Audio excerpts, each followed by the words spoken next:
Hey guys, welcome back to channel. இன்னைக்கு நம்ம இந்த வீடியோல என்ன பார்க்க போறோம்னா ஹேர் growthக்கு 100% நல்ல ரிசல்ட் தரக்கூடிய ஒரு ரெசிபி தான் நான் உங்களுக்கு இந்த வீடியோல ஷேர் பண்ணலாம்னு இருக்கேன். இது எனக்கு ரொம்ப ஃபேவரட் ரீசன் என்ன? அந்த அளவுக்கு இது டேஸ்டியா இருக்குமான்னு கேட்டீங்கன்னா டேஸ்டியா இருக்கிறதை விட அந்த அளவுக்கு பவர்ஃபுல்லான ரிசல்ட்டுங்க கிடைக்கும். வீக்லி 3 days இதை நீங்க ப்ரிப்பேர் பண்ணி சாப்பிட்டீங்கன்னா உங்களுக்கு எப்பேற்பட்ட ஹேர் ஃபாலா இருந்தாலும் இமீடியட்டா ஸ்டாப் பண்ணி கொடுக்கக்கூடிய ஒரு ரெசிபி தான் நான் உங்களுக்கு இந்த வீடியோல ஷேர் பண்ணலாம்னு இருக்கேன். சோ இதை எப்படி ப்ரிப்பேர் பண்ணணும், இதுல இருக்கக்கூடிய யூசஸ்லாம் என்னன்னு பார்த்துட்டு நல்லா வாங்க. வீடியோக்குள்ள போறதுக்கு முன்னாடி நீங்க இந்த சேனல் ஃபர்ஸ்ட் டைம் பார்த்துட்டு இருந்தீங்கன்னா சப்ஸ்கிரைப் பண்ணி பக்கத்துல இருக்க பெல் ஐகானை கிளிக் பண்ணிருங்க.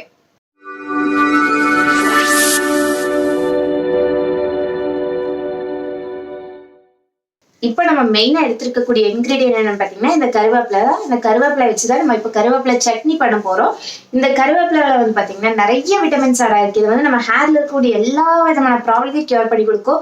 ஸோ ஹேர் ஃபால்னு நினைச்சீங்கன்னா ஃபர்ஸ்ட் இன்டேக்கா எடுத்துக்கணும், அப்பதான் நமக்கு நல்லா கியூர் பண்ண முடியும். நிறைய பேர் இந்த கருவேப்பிலையில வந்து பாத்தீங்கன்னா கருவேப்பிலை ஜூஸ் பண்ணுவாங்க, கருவேப்பிலை ஹேர் பேக், கருவேப்பிலைல ஹேர் சிரம், இந்த மாதிரி விதவிதமா நிறைய படுவாங்க. பட் நம்ம இன்டேக்கா எடுத்துக்கிட்டாதான் நல்ல ரிசல்ட்டுங்கிறது ரொம்ப நல்லா கிடைக்கும்.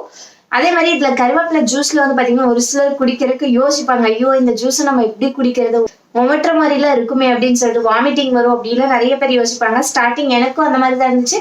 பட் நான் ஆல்ரெடி ஒரு கருவேப்பிலை ஜூஸ் ப்ரிப்பேர் பண்ணி நான் உங்களுக்கு 30 days ஹேர் க்ரோத் சேலஞ்சில கூட நான் அதை காமிச்சிருப்பேன். அதை நம்ம எடுத்துட்டு வந்துட்டு இருந்தோம்னா அது அந்த அளவுக்கு இருக்காது. குடிச்சு பார்த்துட்டு நிறைய பேர் குடிக்கிறப்ப பயந்துட்டே குடிச்சா, பட் டேஸ்ட் நல்லா இருக்குன்னு சொன்னீங்க. ஸோ உங்களுக்கு இந்த மாதிரி சட்னி ப்ரிப்பேர் பண்ண எனக்கு டைம் இல்லைன்னு நினைச்சீங்கன்னா நீங்க கருவேப்பிலை ஜூஸ் கூட எடுத்துக்கலாம். அதனோட கீழே டிஸ்கிரிப்ஷன் ஆட் பண்றேன். ஸோ இப்போ நம்ம மெயினா எடுத்துருக்கக்கூடிய இன்கிரீடியன்ட் என்னன்னு பாத்தீங்கன்னா இந்த கருவேப்பிலை. இதுல நிறைய விட்டமின்ஸ் ஆட் இருக்கு. இதை பத்தி டீட்டெயில் நான் ஆல்ரெடி நிறைய வீடியோஸ்ல சொல்லியிருக்கேன். ஸோ நம்ம நெக்ஸ்டா பார்க்கக்கூடியது என்னன்னு பாத்தீங்கன்னா அடுத்ததான் எடுத்துருக்கக்கூடிய மெயினான இன்கிரீடியன்ட் பாத்தீங்கன்னா இந்த மூடி வந்து நான் அரைச்சு எடுத்திருக்கேன். இந்த மாதிரி அரைமுடி தேங்காய் வந்து நான் எடுத்திருக்கேன். இதுல வந்து நிறைய விட்டமின்ஸ் ஆட் ஆயிருக்கு. இந்த தேங்காய் பால் மட்டும் வந்து பாத்தீங்கன்னா நம்ம தாய்ப்பாலுக்கு நிகரானதுன்னு சொல்லிட்டு நான் நிறைய வீடியோஸ்ல சொல்லியிருக்கேன். ஸோ இது யாரு துருவி போட்டு இதுக்குள்ள யாருக்கு டைம் இருக்கு அப்படின்னு சொல்லிட்டு தயவு செஞ்சு ஸ்கிப் பண்ணிடாதீங்க. இது ரொம்ப நல்லது. கேரளா கேர்ள்ஸோட ஹேர்லாம் வந்து பாத்தீங்கன்னா ஸ்பிளிட் ஹேர் இருக்காது, அவ்வளோ ஹேர் வந்து மாய்ஸ்சரைஸ்டா ட்ரையா இல்லாம அவ்வளோ ஹெல்த்தியா இருக்கும். அதுக்கான ரீசன் என்னன்னு பாத்தீங்கன்னா அவங்க எல்லா ஃபுட் ஐட்டம்லயும் வந்து பாத்தீங்கன்னா கண்டிப்பா இந்த மெயினா ஆட் பண்ணக்கூடிய இன்கிரீடியன்ட் பாத்தீங்கன்னா இந்த தேங்காய் தான். அட்லீஸ்ட் நீங்க வீக்லி ஒன்ஸ் ஆவது தேங்காய் பால் அந்த மாதிரிலாம் செஞ்சு குடிங்க. ரொம்ப நல்லது. ஸ்கின் அண்ட் ஹேருக்கு ரொம்ப பெஸ்டா இருக்கக்கூடியது. ஸோ இந்த இன்கிரீடியன்ட் கண்டிப்பா நம்ம ஆட் பண்ணணும். நெக்ஸ்டா பார்க்கக்கூடிய இன்கிரீடியன்ட் என்னன்னு பாத்தீங்கன்னா நம்ம அதுக்கு அடுத்ததான் பார்க்கக்கூடிய மெயின் இன்கிரீடியன்ட் சின்ன வெங்காயம். சின்ன வெங்காயம், பெரிய வெங்காயம் இந்த மாதிரிலாம் இருக்கு இல்லையா, பட் சின்ன வெங்காயம் தான் ரொம்ப நல்லது. இது டேஸ்ட்டுக்கு மட்டுமே ரொம்ப நல்லது கிடையாது, நம்ம ஹெல்த்துக்கும் ரொம்ப நல்லது. பெரிய வெங்காயத்தை விட சின்ன வெங்காயம் தான் ரொம்ப நல்லது. ஸோ சின்ன வெங்காயம் ஆட் பண்ணிக்கோங்க. இதுல என்னென்ன விட்டமின்ஸ் இருக்குன்னு சொல்லிட்டு நான் உங்களுக்கு ப்ரிப்பேர் பண்றப்ப இதை பத்தி நான் எக்ஸ்பிளைன் பண்றேன். ஸோ இதை எப்படி ப்ரிப்பேர் பண்ணணும் என்னங்கிறத பத்தி போய் பார்த்துட்டு வந்துடலாம் வாங்க. பேனில் ஃபஸ்ட்டு லைட்டாக ஆயில் ஆட் பண்ணிக்கிறேன். இந்த வரமிளகா 3 மட்டுமே ஆட் பண்ணிக்கிறேன். உங்களுக்கு காரம் பிடிக்கும்னா நீங்கள் 4-5 வரமிளகா கூட ஆட் பண்ணிக்கலாம். வரமிளகா கலர் வந்து சேஞ்ச் ஆகக்கூடாது, ரொம்ப கருகின மாதிரி லைட்டாக கலர் மாறினாலும் டேஸ்ட் வந்து சுத்தமாக நல்லாவே இருக்காது. இப்போ நம்ம லைட்டான ஹீட்டில் போட்டதும் அதை எடுத்துடலாம். இப்போ நம்ம வரமிளகா ஆட் பண்ணலாம். அதே பேனில் வந்து பார்த்திங்கன்னா கடலைப்பருப்பு, அதுக்கப்புறமா உளுத்தம் பருப்பு, இது எல்லாத்தையும் ஆட் பண்ணிக்கிறேன். இது வந்து பார்த்திங்கன்னா ஒரு 2 டேபிள் ஸ்பூன் அளவு நான் ஆட் பண்ணியிருக்கேன். இதில் நல்லா ஃப்ரை பண்ணிகிட்டே இருங்க. கலர் வந்து நல்லா சேஞ்ச் ஆகணும். இது ரொம்ப கருகவும் கூடாது. லைட்டாக ப்ரௌனிஷ் கலர் ஆறுனதுமே எடுத்துருங்க, கருக விட்டுறாதீங்க.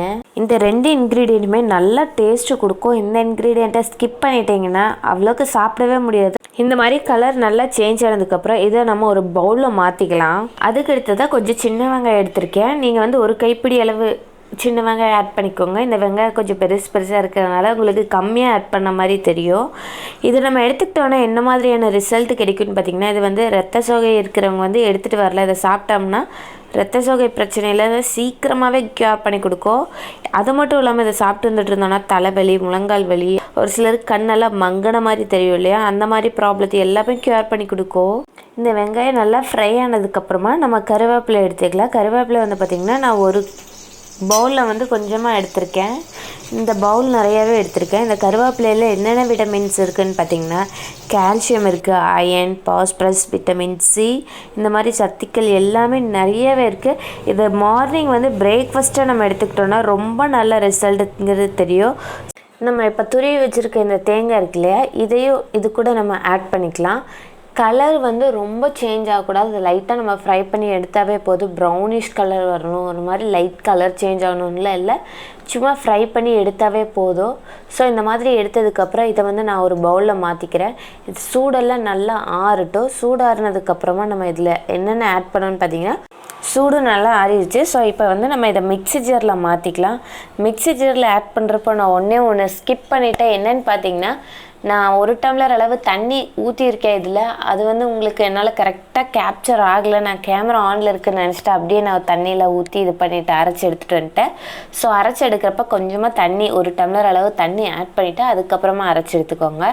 ஸோ அரைக்கிறதுக்கு முன்னாடி நம்ம இதில் என்னென்ன இன்க்ரீடியண்ட் ஆட் பண்ணணும்னு பார்த்தீங்கன்னா, கொஞ்சமாக புளி, அதுக்கப்புறமா சால்ட் ஆட் பண்ணிக்கலாம். புளி கொஞ்சமாக ஆட் பண்ணிக்கோங்க. ரொம்ப நிறைய ஆட் பண்ண டேஸ்ட்டு கொடுக்கும். இருந்தாலும் புளி வந்து கொஞ்சம் கம்மியாக ஆட் பண்ணணும். ஏன்னா நம்ம சாப்பிட்றதே எல்லாத்தையுமே அதுவே கரைச்சிரும். ஸோ கொஞ்சமாக மட்டுமே ஆட் பண்ணிக்கோங்க. ஸோ இப்போ இது எல்லாத்தையுமே நல்லா அரைச்சி எடுத்துகிட்டு வந்திருக்கலாம். அரைச்சி எடுத்துகிட்டு வந்ததுக்கப்புறம் பார்த்தோம்னா அப்படியே க்ரீன் கலரில் ரொம்ப நல்லாயிருக்கு. டேஸ்ட்டு வந்து பார்த்திங்கன்னா அவ்வளோ நல்லாயிருக்கு. இந்த கடலைப்பருப்பு, தேங்காய் இது எல்லாமே ரொம்ப நல்லா டேஸ்ட்டு கொடுக்கக்கூடியது. ஸோ இதை வந்து அப்படியே வேஸ்ட்டு பண்ணாமல் கொஞ்சமாக தண்ணி ஊற்றி அதுக்கப்புறமா குளிக்கிற மாதிரி எடுத்துக்கோங்க. இதை நம்ம தாளித்து விட்டுக்கலாம். ஸோ எண்ணெய் வந்து லைட்டாக ஹீட் ஆனதுக்கப்புறம் கடுகு, கருவேப்பிலை இந்த 2 இன்க்ரீடியன்ட் மட்டுமே ஆட் பண்ணி நல்லா வெடித்து வந்ததுக்கப்புறமா இதை வந்து நம்ம இப்போ சட்னியில் ஆட் பண்ணி நல்லா மிக்ஸ் பண்ணி எடுத்துக்கலாம். இப்போ ரொம்ப டேஸ்டியான கருவேப்பிலை சட்னி ரெடி ஆகிடுச்சு. இந்த கருவேப்பிலை சட்னி கூட நம்ம இந்த கம்பு தோசை வச்சு சாப்பிட்டோன்னா ரொம்ப நல்லது. இது பாடி ஹீட்டை நல்லாவே கண்ட்ரோல் பண்ணி கொடுக்கும். ஹேர் ஃபால் வந்து பாடி ஹீட்னால தான் நிறைய பேர்த்துக்கு ஆகும்னு சொல்லிட்டு போன வீடியோஸ்லேயே சொல்லியிருந்தேன். ஸோ அந்த மாதிரி ப்ராப்ளத்தையெல்லாம் க்யூர் பண்ணி கொடுக்கும். மாவு தீர்ந்துருச்சு, கொஞ்சமாக தான் இருக்குது. ஸோ இருக்கிறத வச்சு நான் உங்களுக்கு ப்ரிப்பேர் பண்ணி காமிக்க போகிறேன். நீங்கள் எல்லோரும் இதை ட்ரை பண்ணி பார்த்துட்டு எப்படி இருந்துச்சுன்னு சொல்லிட்டு மறக்காமல் கமெண்ட் செக்ஷனில் கமெண்ட் பண்ணுங்கள். உங்கள் எல்லாருக்கும் இந்த வீடியோ ரொம்ப யூஸ்ஃபுல்லாக இருந்திருக்கும்னு நினைக்கிறேன். உங்களுக்கு இந்த வீடியோ பிடிச்சிருந்துச்சுன்னா மறக்காமல் லைக் பண்ணுங்கள், ஷேர் பண்ணுங்கள், சப்ஸ்கிரைப் பண்ணுங்கள், பக்கத்துக்கு பெல் ஐக்கானை கிளிக் பண்ணிடுங்க.